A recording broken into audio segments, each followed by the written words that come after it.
Gaura sir का यहाँ पर स्वागत करती हूँ और इनका नाम हमें बताने की ज़रूरत नहीं, लेकिन एक बात ज़रूर कहना चाहूँगी, ये इनका अनजाना उपनाम है, लेकिन ये किसी से भी अनजान नहीं है, सब इनको जानते हैं। आप थैंक यू। बीकॉम में हैं, नेट, यूजीसी, स्लेट, आरपीएससी से हैं और आपका गृह ज़िला अजमेर है और आप अभी जयपुर में हैं, यानी गुलाबी नगरी राजस्थान की जिसे कहा जाता है, जयपुर वहाँ पर निवास करते हैं।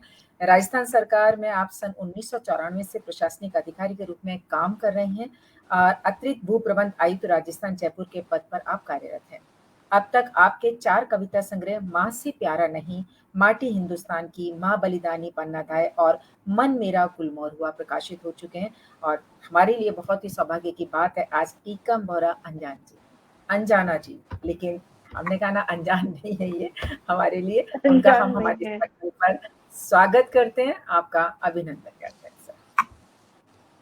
आपका बहुत बहुत आभार डॉक्टर रेणु मैम और डॉक्टर किरण बाला किरण जी, आपका भी बहुत बहुत आभार। मैं डॉक्टर नहीं हूँ सर, मैं सिर्फ किरण बाला किरण हूँ।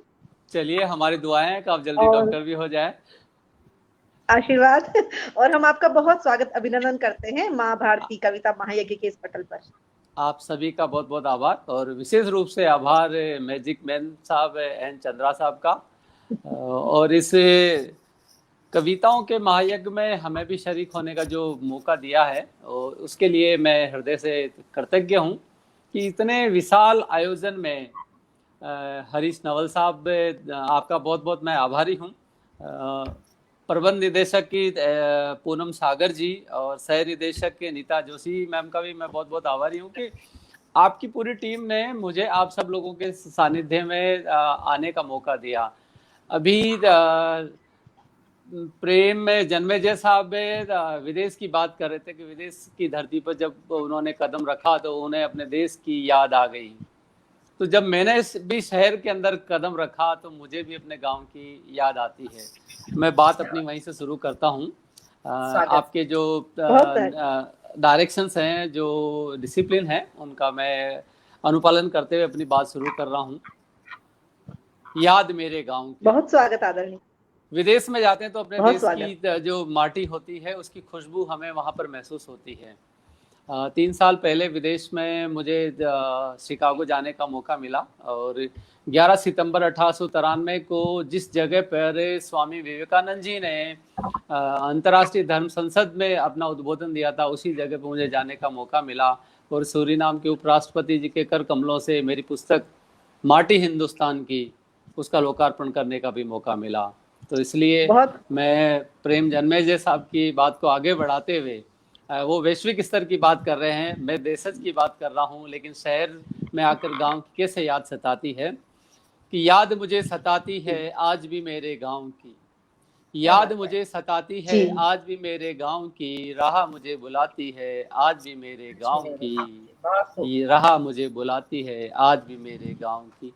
प्यारे घरोंदे मिट्टी के और खिलौने मिट्टी के, प्यारे घरोंदे मिट्टी के और खिलौने मिट्टी के, वो मटकी भी मिट्टी की और बिलोने मिट्टी के, आंगन भी था मिट्टी के और घर सलोने मिट्टी के, कि आंगन भी था मिट्टी के, आंगन भी था मिट्टी का, घर सलोने मिट्टी के, सौंधी सौंधी खुशबू महकाती है आज भी मिट्टी मेरे पाँव की, याद मुझे सताती है आज भी मेरे गांव की, राह मुझे बुलाती है आज भी मेरे गांव की। जो माटी की खुशबू है, इसमें कितना आकर्षण है, ये मुझे किस तरह से लुभाती है, कैसी मेरी जो बचपन की यादें हैं, किशोरावस्था की यादें हैं, किस तरह से वो मुझे खींचती है।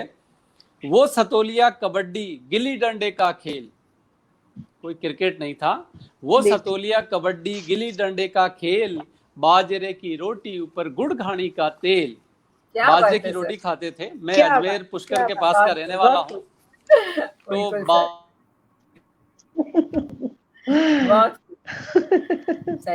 का खेल, वो पर गुड़ घानी का तेल, वो अपनेपन का एहसास, वो मन का मन से मेल, वर्षों बाद मन को शीतल, वर्षों बाद मन को शीतल करती आज भी छाया मेरे आम की, याद मुझे सताती है आज भी मेरे गांव की, राह मुझे बुलाती है आज भी मेरे गांव। क्या बात है सर, बहुत खूबसूरत। देखिए बहुत खूब, शुक्रिया, बहुत खूब। बहुत बहुत आभार आपका। जी जो ग्रामीण आपने परिवेश तो से हैं, खुशबुएं घोल दी, बिल्कुल। जो माहौल हम में से खुशबुएं घोल दी अधिकतर लोग, आपने तो सर पूरी। मैं चाहता हूं कि वो खुशबू आप भी महसूस करें। बिल्कुल सर, माँ की महसूस मीठी, कर कर रहे रहे हैं। हैं वो माँ की पूरी मीठी तरह से लोरियां, सर। वो माँ की मीठी लोरियां, वो गांव की छोरियां, क्या बात है। वो माँ की मीठी लोरियां, वो गांव की छोरियां, खलिहानों में भरती वो क्या अनाज बात, की बोरियां, सावन बहुत में वो बढ़िया। सजी वाह, धजी, सावन में सजी धजी, वो गांव की गोरियां, वो पेड़ों के झूले, भूले नहीं हताई आज भी, वो पेड़ों के झूले, वाह, भूले नहीं हताई आज भी, बड़ पीपल के छाँव की याद मुझे सताती है आज भी मेरे गांव की, क्या राह बात है। मुझे बुलाती है आज भी मेरे गांव। क्या बात है सर, बहुत बहुत खूबसूरत। देखिए किरण जी, जो बहुत खूब। कितने सारे दर्शक हमारे साथ जुड़े हुए हैं, कई जो दर्शक उनका नाम तक नहीं ले पा रहे हैं यहाँ पर क्योंकि समय को देखते हुए, लेकिन उन सभी का शुक्रिया अदा करते हैं। डॉक्टर हरीश नवल सर कह रहे हैं माटी की खुशबू बहुत खूब। दुर्गा सिन्हा जी हमारे साथ बहुत जुड़े खूब। हुए हैं, वो कह रही हैं भारत आप की सभी मिट्टी का की शुक्रिया खाई। हौसला अफजाई के लिए। चित्रा वो दात्या जी, नारंग पूनम शर्मा जी। जी सर। वो नारंगी जी की गोली, कोयल की मीठी बोली, नारंगी की खट्टी जी मीठी गोली, कि वो जी। नारंगी की गोली, कोयल की मीठी बोली, कच्चे दियों की दिवाली, वो मस्ती की होली, गली मैदान मोहल्ले में हम बच्चों की टोली, पपीहा मोर की आवाजें, पपीहा मोर की आवाजें, यादों में आज भी वो कौवे के काऊ की याद मुझे सताती है आज भी मेरे गांव की, राह क्या बात। मुझे बुलाती है आज भी मेरे गांव की। अब शहर क्या में तो बात। न कोयल दिखती है न बहुत खूब। कौवा दिखता है, इसलिए मुझे तो आज भी वो कौवे की जो काव है वो भी याद आती है। मुंडेर पे जब कौवा मैं बैठता था बहुत खूब। तो ये उम्मीद करते थे कि आज जरूर कोई मेहमान आने वाला है। वो कितनी मधुर मैं स्मृतियां कहना हैं। चाहूंगी आदरणीय कि आपने अपनी इस कविता के माध्यम से रसधार तो बरसाई है, साथ ही साथ सुनने वालों के और हमारी जिह्वा पर जो रस ला दिया ना सर आपने, कमाल। आभार आपका बहुत। इस स्नेह के लिए। वो परनाले के नीचे खुली बारिश में नहाना, वो परनाले के नीचे खुली बारिश में नहाना, वो गोधूली की बेला गाय भैंस का रंभाना, वो आंगन पर अल्पना वो बेलों को सजाना, आंखों में बसी है, आंखों में बसी है सुहानी छवियां आज भी, वो सुबह हो शाम की याद मुझे सताती है आज भी मेरे गांव की, राह राम मुझे जी, बुलाती है आज बहुत भी खूब, मेरे गांव। बहुत बहुत खूबसूरत, खूब, बहुत बहुत खूब। बहुत सुंदर गुब्बारे सर। फुलाकर, गुब्बारे फुलाकर जी अपने यारों के सिर फोड़ना, गुब्बारे फुलाकर अपने यारों के सिर फोड़ना, जामुन केरोंदा इमली छिप छिप कर वो तोड़ना, क्या अपने बात जिगरी है। यार का, अपने जिगरी यार का साथ कभी ना छोड़ना, मेरे आंखों में घूम जाती है, मेरी आंखों में घूम जाती है यादें आज भी, वो कुश्ती के दांव की याद मुझे सताती है आज भी मेरे गांव की, राह मुझे बहुत बुलाती है आज भी मेरे गांव। आज भी बहुत खूब, बहुत खूब बहुत सर, सुंदर, बहुत बहुत सुंदर, सुंदर सर, बहुत बहुत सुंदर, सुंदर। बचपन में बहुत क्या करते सुंदर। थे, गांव गांव के जो दृश्य देखिए, बारिश के दिनों में कैसे जुगनू आते थे, कि वो तितलियों से बातें वो जुगनुओं की रातें, वो तितलियों से बातें वो जुगनुओं की रातें, यारों से अब्बा कट्टी वो खेल खेल में लातें, तन मन को तर करती वो सावन की बरसातें, बारिश का पानी याद दिलाता, बारिश का पानी याद दिलाता आज भी, वो कागज के नाव की याद मुझे सताती है आज भी मेरे गांव की, राह मुझे बुलाती है आज भी मेरे गांव की। क्या शुक्रिया, बात है आभार क्या सर, आपका बात, सुनने के क्या लिए। बात। बहुत सुंदर सर, बहुत सुंदर बहुत सर। सुंदर, बहुत सुंदर। कक्षा में कागज के बहुत हवाई समय बाद जहाज का गाँव की मजा, खुशबू आई है सर। कक्षा में कागज के हवाई जहाज का मजा, और पकड़े जाने पर फिर मुर्गा बनने की सजा, क्या बात कि है सर, क्या बात।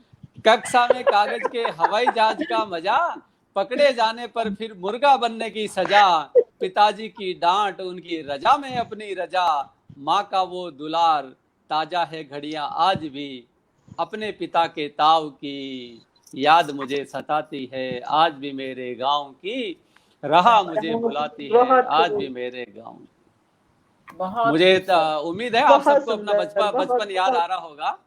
बिल्कुल सर, आ रहा है सबको। बिल्कुल। यहाँ कमेंट्स इतने आ रहे हैं सर कि आप हमें बचपन में लेके चले। आपकी कविता जब पूरी आप सुना लें, उस समय आपको कमेंट्स बात सुनाऊंगी तो आपको खुद को लगेगा कि सबको ग्रामीण परिवेश का दर्शन आपने आज कराया। बहुत कल सराहनीय कल बात है। कल कल बहुत बहती सुंदर। नदियां, बारिश का मौसम है। मेरे गांव से आधा किलोमीटर पे एक नदी है कि कल कल बहती नदियां, पहाड़ के ऊपर झरना, कुएं में डालकर बाल्टी, मटकी में पानी भरना, अपने हाथों अपने सिर, अपने हाथों अपने सिर, घड़े पर मटकी धरना, रहट चरखे की याद आंखों में घूम जाती आज भी, वो चड़स और लाव की। लाव बोलते हैं, वो बहुत मोटा रस्सा रहता है जिससे कुएं के अंदर जी चड़स के अंदर पानी खींचा करते थे। कि अपने हाथों जी। अपने सिर, घड़े पर मटकी धरना, रहट चरखे की याद आंखों में घूम जाती आज भी, वो चड़स और लाव की याद मुझे सताती है आज भी मेरे गांव की, राह क्या मुझे बुलाती है वाह। आज भी मेरे गांव की। क्या बात है सर, बहुत बहुत खूबसूरत। राजस्थान में कुछ हिस्से में रेगिस्तान भी है, और रेगिस्तान का जहाज है। तो उस जहाज का देखिए हाल कि वो ऊंट घोड़ों की दौड़, वो साइकिल की सवारी। हमारे गांव में मेला लगता था, पड़ोस के गांव में पंचायत में, तो वहां ऊंट दौड़ हुआ करती थी, घुड़दौड़ भी हुआ करती थी। कि वो ऊंट घोड़ों की दौड़, साइकिल की सवारी, मक्का रोटी पर मक्खन, वो सरसों की तरकारी, पैदल चलकर जाना, वो स्कूल अपना सरकारी। है क्या बात कि वाह, मक्का क्या रोटी बात, पर क्या बात। मक्का रोटी पर मक्खन, वो सरसों की तरकारी, और पैदल चलकर जाना, वो स्कूल अपना सरकारी। नीली कमीज खाकी पैंट, नीली वाह। कमीज खाकी पैंट, याद आती है आज भी अपने मास्टर साहब की, याद मुझे सताती है आज भी मेरे गांव की, राह क्या मुझे बात है बुलाती सर, है आज भी मेरे गांव की। क्या बात है सर, क्या बात है, बहुत बहुत खूब शानदार, सर, बहुत खूब शुक्रिया सर। शुक्रिया, शानदार। आभार आपका। जी कि अपने मवेशी चराते सर चराते हम वो जंगल की शेर। हम देहात के रहने वाले लोग हम्म। तो मवेशी भी रखते थे और खेत में मवेशी भी चराते थे। एक हाथ में किताब होती थी, किताब पढ़ते रहते थे और मवेशियों का भी ध्यान रखते थे। तो अपने मवेशी चराते जी चराते वो जंगल की शेर, और तोड़ कर लाते खेजड़ी की सांगरी और मरुधरा के केर, पत्थर फेंक कर तोड़ना हम्म। बेरी के खट्टे मीठे बेर, ले लाती फसलें याद दिलाती आज भी, वो हरे भरे जाव की। जो सिंचित खेत होता है जिसमें हरे खूब फसल होती है, सरसब्ज खेत होता है, उसको जाव बोलते हैं। कि अपने मवेशी चराते चराते वो जंगल की शेर, तोड़ लाते खेजड़ी की सांगरी मरुधरा के केर, पत्थर फेंक कर तोड़ना बेरी के खट्टे मीठे बेर, ले लाती फसलें याद दिलाती आज भी, वो हरे भरे जाव की, याद मुझे सताती है आज भी मेरे गांव की, क्या राह बात है, मुझे बुलाती है आज भी मेरे गांव आज की। क्या बहुत बात, क्या क्या बात है सर, बहुत अब सुंदर। देखिए मेहमान बहुत आते थे तो क्या होता था गांव के अंदर, कि मेहमानों को बड़े स्वागत। प्यार से वो गीतों में गालियां।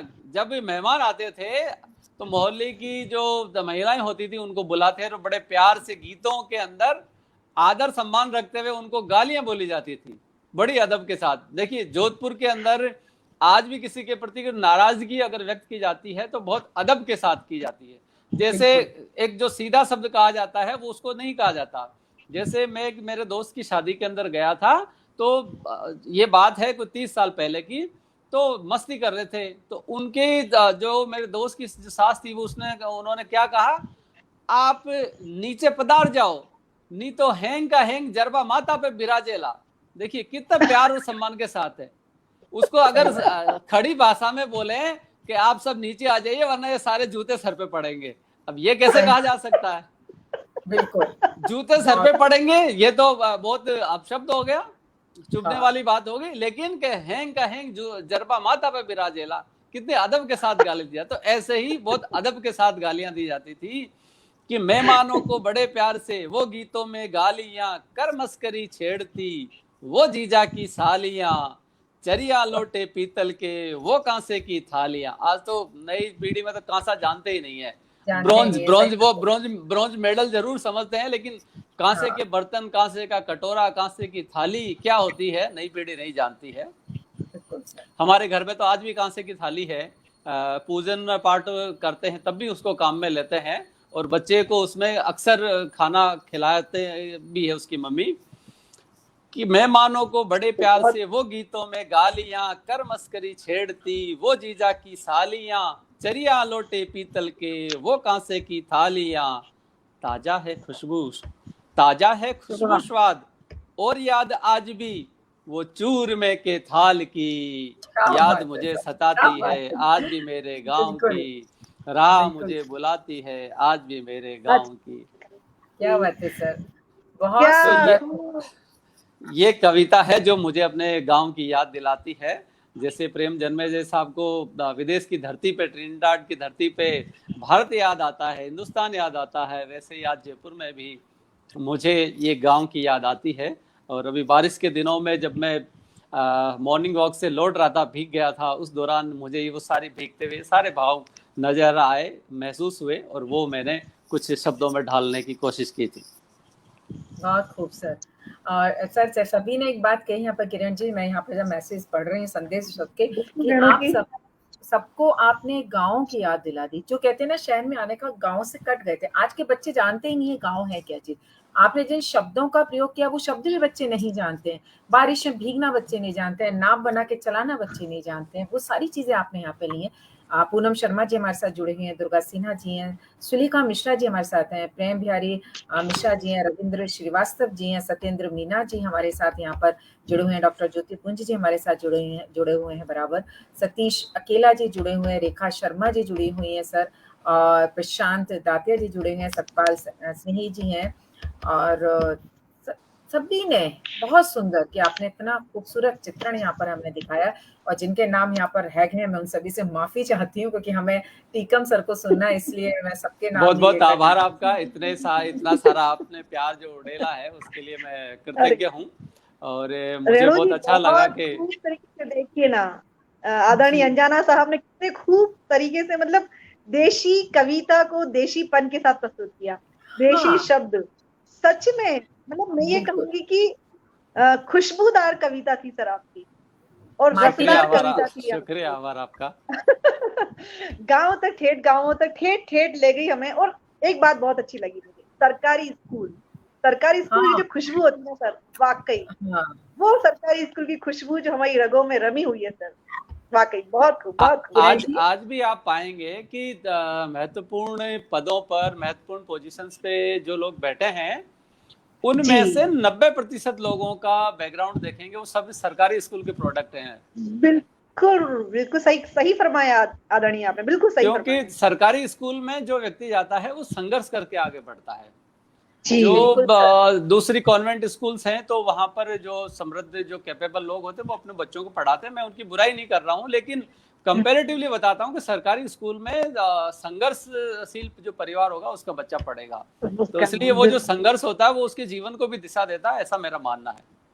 बिल्कुल। और सबसे सत्य खास सत्य बात फरमा मुझे रहे जो हैं आप। लगी थी आपकी कविता में, कि सरकारी स्कूल का आपने जिक्र किया, उसकी जो यूनिफॉर्म है, उसके कलर तक का आपने जिस तरीके से यूज किया, कलर, कि जनरली आसमानी कमीज, वही ड्रेस का कलर गजब। होता है। और हरीश नवल सर हमें कह रहे हैं यहाँ पर, बहुत खूब कह रहे हैं। और सर वास्तव में हम रविंद्र आपसे श्रीवास्तव जो कह रचना रहे हैं सुनना सही, चाहेंगे। दाल बहुत खूब, बाटी बहुत चूरमा जो आपने शब्दों के साथ खूब। उसको लेकर के आए हैं, क्या बात बाजरे है। की रोटी, गुड़, वाकई गुड़ घाणी का तेल, गुरबानी वो का खुशबू जोरदार अभी भी मेरे जोरदार नथुनों के अंदर बैठी हुई है, और सर, मुंह में पानी स्वाद। आ गया उसका। बिल्कुल बिल्कुल सर। हम इसी तरह की और खुशबूदार रचना आपसे सुनना चाहेंगे।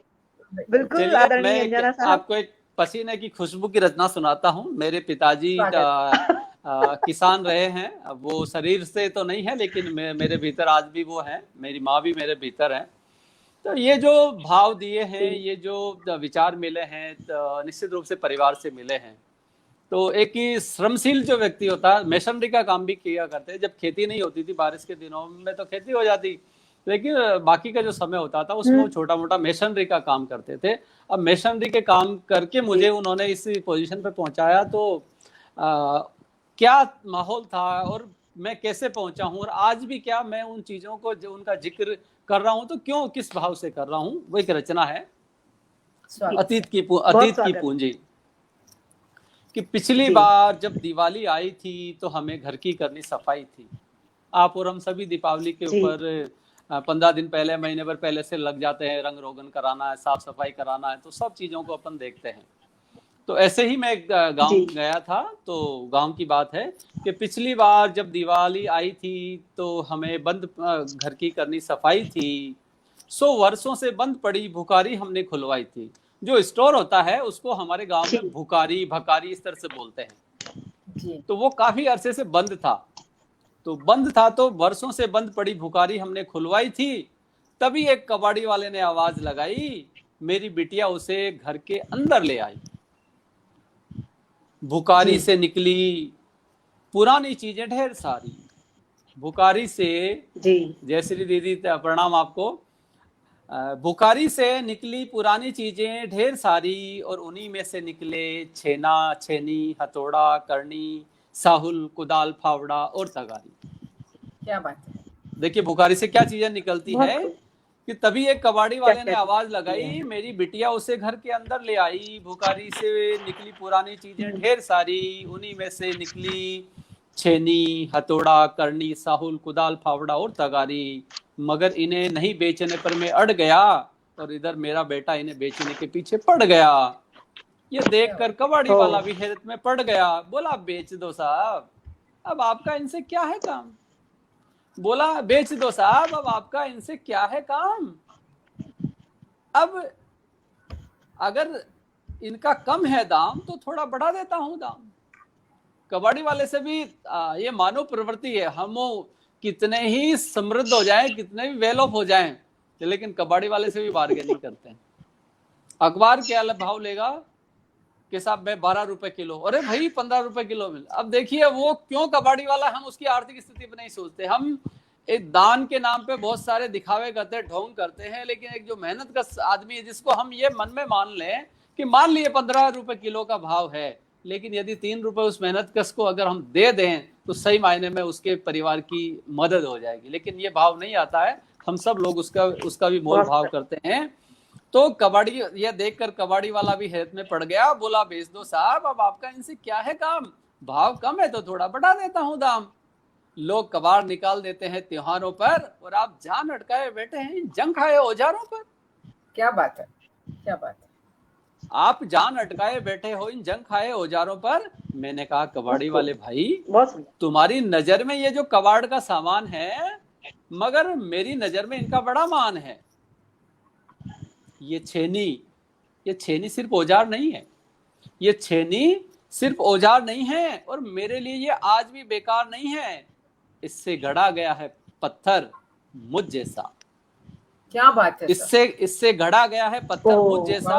क्या बात। गैर जरूरी गुरूर को इससे काटा गया है। बहुत सुंदर। गैर जरूरी गुरूर को इससे काटा गया है, फिर पत्थर को सही जगह लगाकर अंतराल को पाटा गया है। तो लोह लकड़ी से बना ये जो हथौड़ा है, मेरा अहम इसी से गया तोड़ा है। बहुत सुंदर सर।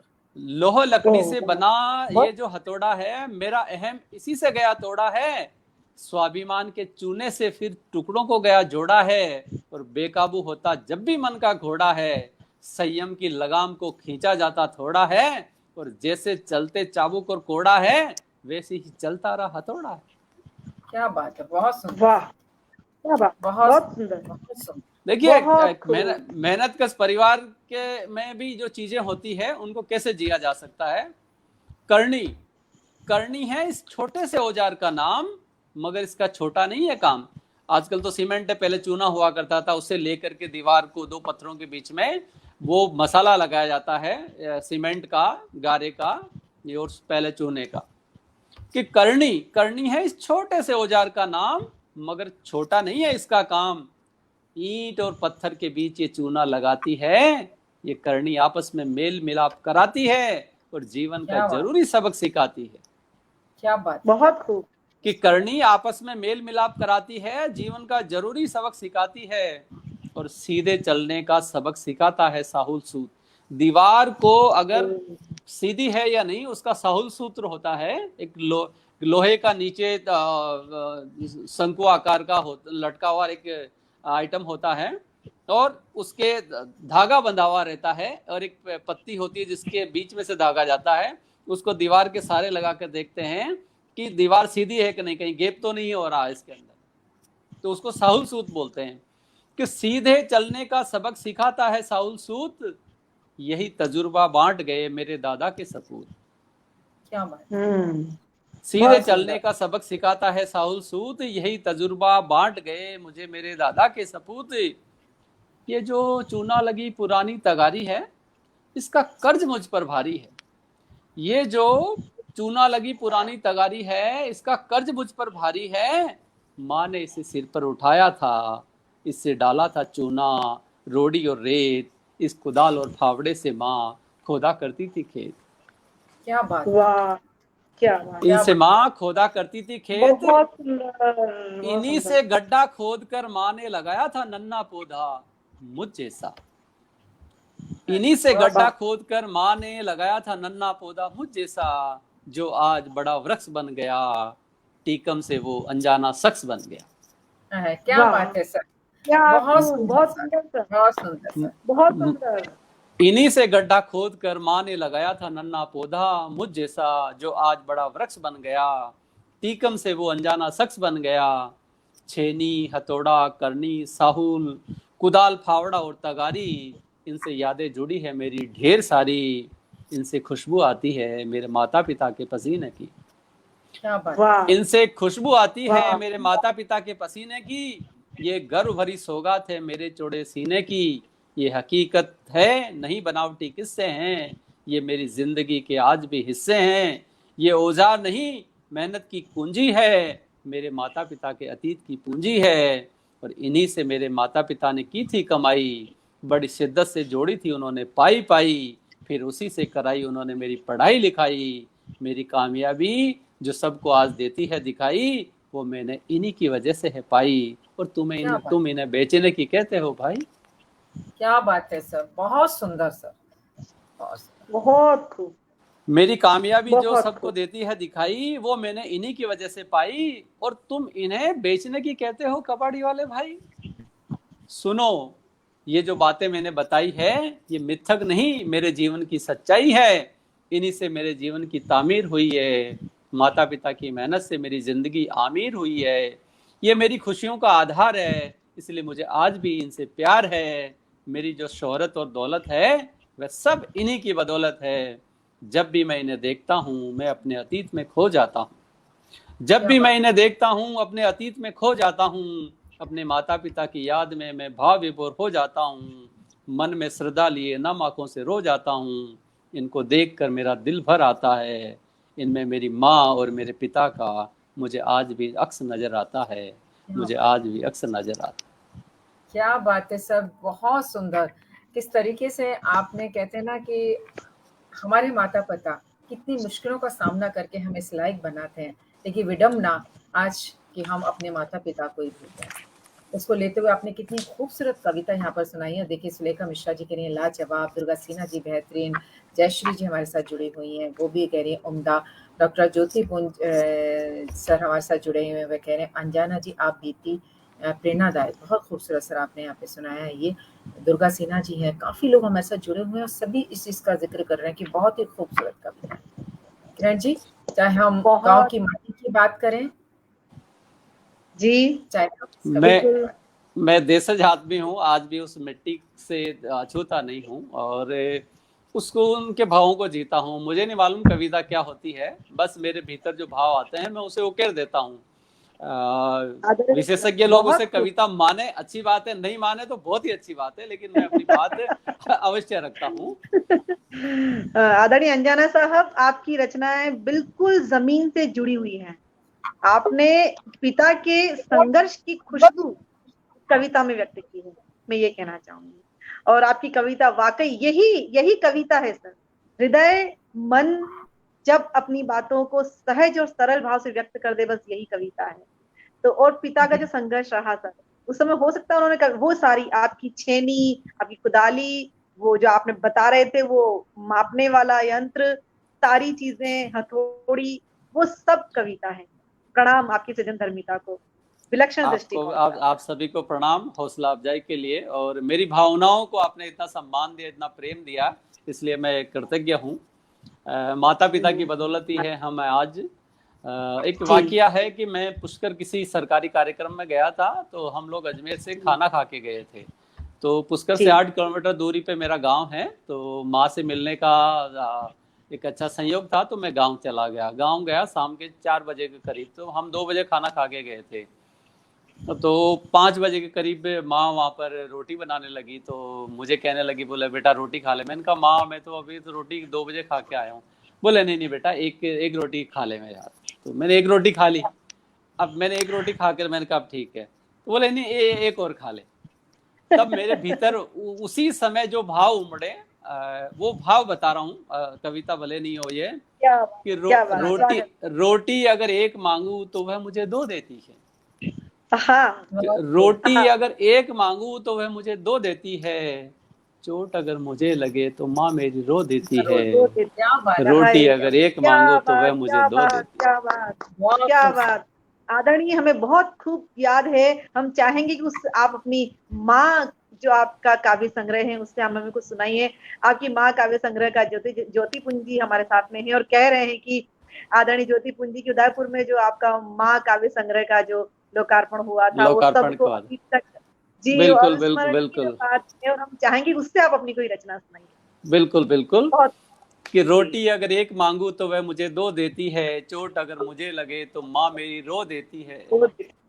नित्य नई खुशियां उगाती है मेरे दामन में जी। नित्य नई खुशियां उगाती है मेरे दामन में। दुआओं के इतने बीज माँ मेरी बो देती है। रोटी अगर एक मांगू तो वह मुझे 2 देती है। वाकई सिर झुकाता हूँ जब भी उसके कदमों में, कि सिर झुकाता हूँ जब भी अपने कदमों में। हर बार आशीषें माँ मेरी 100 देती है। रोटी अगर एक मांगू तो वह मुझे 2 देती है। चोट अगर मुझे लगे तो माँ मेरी रो देती है। बहुत सुंदर, बहुत हम कितने बड़े हो जाएं, लेकिन हमारे माता पिता के लिए हम बच्चे ही रहते हैं। बिल्कुल। उसके लिए तो मैं आज भी मासूम बच्चा हूँ। उसके लिए तो मैं आज भी मासूम बच्चा हूँ। मेरे गुनाहों गंदगी माँ अब भी धो देती है। बेटा कितना ही बड़ा हो जाए, माँ खुदा न खास्ता मान लीजिए कि अगर कोई ऐसी व्याधि हो गई और बच्चे की अगर उस जवान बेटे की भी गंदगी धोने की अगर स्थिति उत्पन्न हो, तो माँ कभी नहीं झिझकती है। दूसरे लोग झिझक सकते हैं, लेकिन माँ कभी नहीं झिझकती है। तो हमारे गुनाह और गंदगी माँ कितने बड़ा हो जाए, हमारे गुनाह भी माफ कर देती है। कि उसके लिए तो मैं आज भी मासूम बच्चा हूँ। मेरे गुनाहों गंदगी माँ अब भी धो देती है। रोटी अगर एक मांगू तो वह मुझे 2 देती है। चोट अगर मुझे लगे तो माँ मेरी रो देती है। क्या बात। अंधियारा ये मायूसी, अंधियारा ये मायूसी जब भी महसूस करता हूँ, माँ मुझे उम्मीद की नई लौ देती है। रोटी अगर एक मांगू तो वह मुझे 2 देती है। चोट अगर मुझे लगे तो माँ मेरी रो देती है। माँ की पनाह हर खतरे से हिफाजत करती है। माँ की पनाह हर खतरे से हिफाजत करती है। माँ से जुदाई की कल्पना आंखें मेरी भिगो देती है। रोटी अगर एक मांगू तो वह मुझे 2 देती है। चोट अगर मुझे लगे तो माँ मेरी रो देती है। क्या बात है, बहुत सुंदर, बहुत सुंदर। ये जो माँ होती है ना, दुनिया में एक ऐसा प्राणी है जो बिना कुछ कहे हुए भी संतान के बारे में जान लेता है। देखिए कैसे जान लेती है। मेरे बोले बिना ही माँ मन मेरा भांप लेती है। क्या बात है। मेरे बोले बिना ही माँ मन मेरा भांप लेती है। मेरी आवाज से ही माँ मेरा बुखार नाप लेती है। वाह, क्या बात, क्या बात, हम कहेंगे नहीं, लेकिन माँ को पता है कि बेटी के मन में क्या चल रहा होगा। उसको एहसास हो जाता है। 7 समंदर पार भी बैठे रहते हैं, तो माँ को ये महसूस हो जाता है कि मेरे बच्चे को कोई तकलीफ हो रही होगी। उसको ये, उसकी आत्मा को, उसके मन को ये लग जाता है। और फोन करके वो पूछती है बेटा कैसा है। मेरी माँ भी मुझे अक्सर ऐसा पूछा करती थी। शरीर को त्याग किए हुए उनको लगभग 1.5 साल हो गया है, लेकिन वो मेरी रूह में आज भी जिंदा है। मैं जो कुछ भी हूँ उन्हीं की बदौलत हूँ। तो मेरे बिना बोले बिना ही माँ मन मेरा भांप लेती है, मेरी आवाज से ही माँ मेरा बुखार नाप लेती है।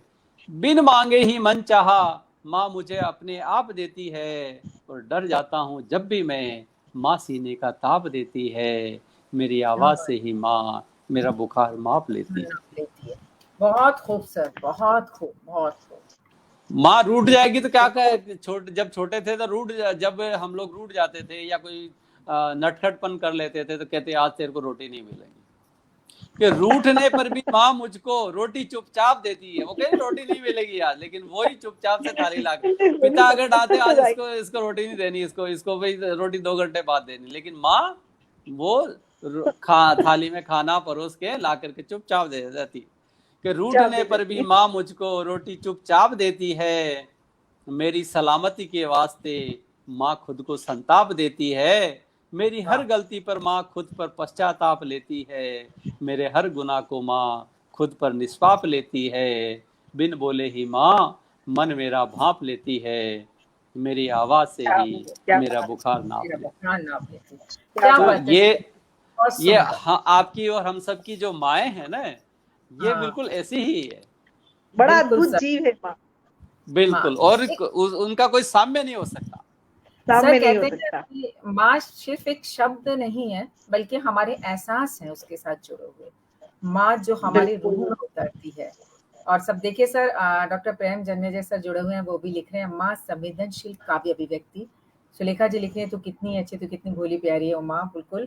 नीलू मेहरा जी, अशोक जैन सर लिख रहे हैं माँ होती ही ऐसी है, यहाँ पर लिखा है उन्होंने। और SN मिश्रा जी हमारे साथ हैं, दुर्गा सिन्हा जी हमारे साथ हैं, और अलकेश अग्रवाल जी हमारे साथ हैं। तमाम दर्शक हमारे साथ जुड़े हुए हैं। सर सभी ने आपकी जो कविता है इसकी बहुत तारीफ की है कि किस तरीके से माँ का आपने यहाँ पर बताया हमें शब्दों से। किरण जी। बिल्कुल आदरणीय टीकम जी साहब, क्या कहूँ हम इस पटल पर थे ही नहीं, सच बता रही हूँ। हम आपकी कविताओं के साथ बहुत आभार। हमें इन भावों के साथ यदि हमारे माता पिता से रूहानी तौर पे कनेक्ट हो जाते हैं तो मैं समझता हूँ ये मेरे लिए सबसे बड़ा पुरस्कार है। आप सब लोगों का मेरे प्रति बहुत असीम स्नेह है। एक ऐसी ही कविता है जो भावों से भरी हुई है। आमतौर पे जब प्रेम की बात चलती है तो एक कहा जाता है कि लोकोक्ति कही जाती है, अंधा प्यार जी। जब हम ज्योतिपुंज साहब को प्रणाम, काफी अरसे बाद में आपके दीदार कर पा रहा हूँ, गुस्सा के लिए जी। तो हम जब प्यार की बात करते हैं तो हमारे जहन में एक जब बात कहते हैं कि अंधा प्यार, तो एक सामान्य विवेचना ये रहती है कि अंधा प्यार मतलब एक लड़का है, एक लड़की है, एक दूसरे को चाहते हैं और एक दूसरे को चाहने के लिए कुछ भी करने के लिए तैयार हैं, वो और कोई चीजों पे कोई विचार नहीं करते। ये एक अंधे प्यार की एक सामान्य सी परिभाषा लोक व्यवहार में देखी जाती है, समझा जाता है। मेरी इस कविता का शीर्षक है अंधा प्यार। अब वो अंधा प्यार कैसे है, मेरा नजरिया देखिए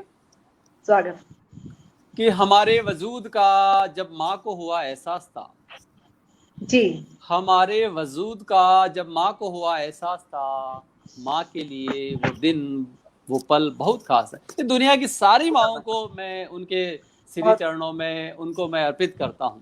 ये सब दुनिया की सारी माँओं को मेरा प्रणाम है कि हमारे वजूद का जब माँ को हुआ एहसास था, माँ के लिए वो दिन वो पल बहुत खास था। माँ के आंचल में मानो समाया हुआ सारा आकाश था, मन मयूर मुदित हुआ, हिये में हर्ष उल्लास था, आंखों में उम्मीद नहीं, सांसों में सुवास था, चेहरे पे चमक थी, प्रीत का मन में वास था, हमारे वजूद का जब माँ को हुआ एहसास था। क्या बात, क्या बात, क्या बात, क्या बात, क्या बात, बहुत सुंदर। स्नेह से भर गया था अपनी माँ का वक्स, स्नेह से भर गया था अपनी माँ का वक्स, कल्पनाओं में माँ बनाने लगी थी हमारा अक्स, माँ के मन की मुरादें आसमां तक उछलने लगी, माँ हर एक कदम संभल कर चलने लगी, जो चीज हमको भाती थी माँ वही चीज तो खाती थी, जो चीज हमको भाती थी माँ वही चीज तो खाती थी। हमारा वजूद माँ की सबसे बड़ी थाती थी, हमारा अस्तित्व माँ का एक सुनहरा सपना था, आत्मा को आनंद देने वाला वो वजूद उसका अपना था। क्या बात कि हमारा क्या अस्तित्व हमारी माँ का एक सुनहरा सपना था, आत्मा को आनंद देने वाला वो वजूद उसका अपना था। उस एक पल के एहसास में माँ ने कई साल जिए थे, हमारी खातिर माँ ने न जाने कितने जतन किए थे। हमारी सलामती के लिए माँ हर कष्ट झेलती रही, हमारे मधुर ख्यालों में वो हमसे खेलती रही, हमारे जन्म से जवानी तक के ख्वाब वो बुनती रही, हमारी हर धड़कन तक माँ अपनी सुनती रही। एक हकीकत से सपनों की श्रृंखला निकल पड़ी थी, हमारी खातिर माँ हर मुश्किल से लड़ी थी, हमारे बोले बिना हमारा मन जान लेती थी। देखिए कि हमारे वो कहने के मेरी आवाज से ही बुखार नाप लेती है। तो जब हमारा वजूद का उनको एहसास हुआ तो हमारे बोले बिना माँ हमारा मन जान लेती थी, हमारी हर ख्वाहिश को माँ पहचान लेती थी। मेरे संदर्भ में कि माँ अनपढ़ भले ही थी, कि माँ अनपढ़ भले ही थी मगर हमारा मन पढ़ लेती थी। माँ अपने सपनों में महल हमारा गढ़ लेती थी, हमारे चंचल मन की जो ख्वाहिश होती थी, हमारे चंचल मन की जो ख्वाहिश होती थी वही तो अपनी माँ की फरमाइश होती थी।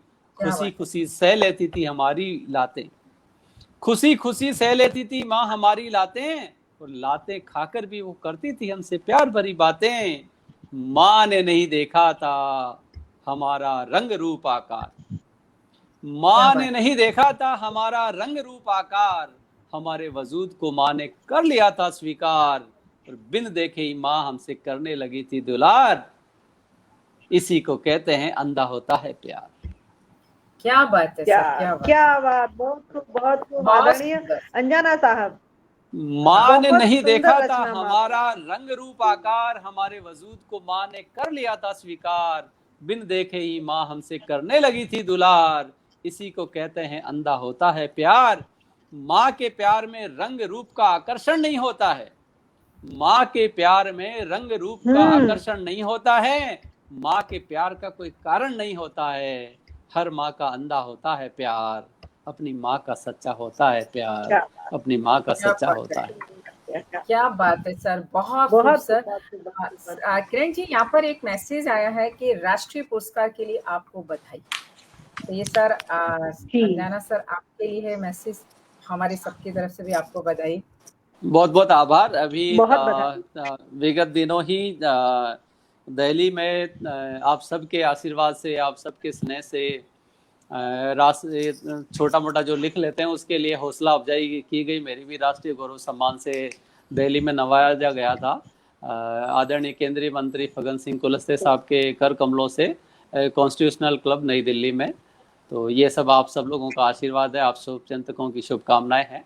बहुत बहुत बधाई आपको, बहुत बहुत शुक्रिया सर। हमारे पटल की ओर से आपको बहुत बहुत बधाई और शुभकामनाएं। और मैं आपकी रचना के लिए कहना चाहूंगी कि जब जब भी मैंने लिखा माँ, जब जब भी मैंने लिखा माँ, मेरी तुली का बहुत रोई है, मेरी तुली का बहुत रोई।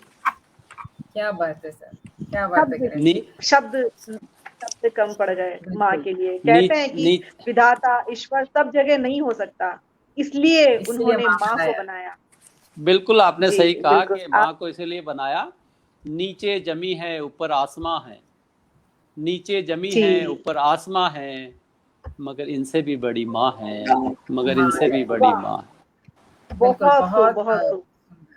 और सर काफी लोग किरण जी हमारे साथ यहाँ जुड़े हुए हैं, छन्ना लाल जी मोठा जी जुड़े हुए हैं, आर.के. फुलवारिया जी जुड़े हुए हैं, कमलेश कुमार दीवान जी बधाई दे रहे हैं, डॉक्टर ज्योति पुंज सर बधाई दे रहे हैं, अलकेश अग्रवाल जी हैं, दुर्गा सिन्हा जी हैं, जयश्री शर्मा जी हमारे साथ जुड़ी हुई हैं। तमाम दर्शक हमारे साथ जुड़े हुए हैं, आपकी कविताओं को सराहा रहे हैं। और सच में आज जो आपने कविताएं सुनाई हैं वो कविताएं हम सबके बहुत दिल के करीब हैं। कहते हैं गाँव की बात करते हैं, बिल्कुल माटी की खुशबू आती है। माँ की बात करते हैं, माँ तो शब्द ही अपने आप ऐसा है जिसके साथ हम सबके एहसास जुड़े हुए हैं। और सबसे बड़ी बात, जिस तरीके से आपने बताया कि माँ जब जैसे ही माँ गर्भ धारण करती है, उस समय किस तरीके से बातें होती हैं, वो कविता के रूप में हम तक आप लेकर गए। बहुत खूब। किरण जी, समय की थोड़ी-सी पाबंदी हमारे साथ रहती है, इसलिए जी, हम पटल जी, से बिल्कुल। टीकम बोहरा जी का शुक्रिया अदा करना चाहेंगे। बहुत जी, बहुत आभार आदरणीय टीकम बोहरा जी, अंजना साहब आप हमारे साथ रहे। आपकी बहुत सुंदर और देशी रचनाओं, देशी शब्दों के साथ में, खुशबू के साथ में बहुत सुंदर रचनाएँ आपने प्रस्तुत की। वाक़ई में हम आपके साथ पूरे गाँव की सैर कराए, माँ-बापों के पास जाकर आ गए और बहुत सुंदर रचनाएँ रही हैं। बहुत आभार आपका और अब आप हमारे साथ सबका में बहुत-बहुत आभार, आपने इतना स्नेह दिया और मुझे इस कविता के महायज्ञ में अपनी ओर से भी योगदान देने का, शरीक होने का जो आपने मौका दिया है, इसके लिए मैं मैजिक मैन एन चंद्रा साहब का, हरीश जी नवल साहब का मैं बहुत-बहुत आभारी हूँ। आप दोनों जो संचालन कर रही हैं, शानदार संचालन कर रही है। मैं अभी देख रहा था, प्रेम जन्मेजय साहब का भी शो था, तो बहुत शानदार तरीके से आप संचालन कर रही हैं और मुझे इस बात के लिए आपका मैं आभारी हूँ, सदैव रहूँगा। समय की जो सीमा है वो अवश्य है और अपने अनुशासन के साथ में मैं आप सबको पुनः सभी दर्शकों को, मेरे सभी जो स्नेह देने वाले उन सबको मैं प्रणाम करता हूँ। इसी तरह से आप सबका स्नेह, शुभकामनाएं बनी रहे। सबके प्रति कृतज्ञ हूँ, सबके प्रति आभार। नमस्कार। बहुत धन्यवाद।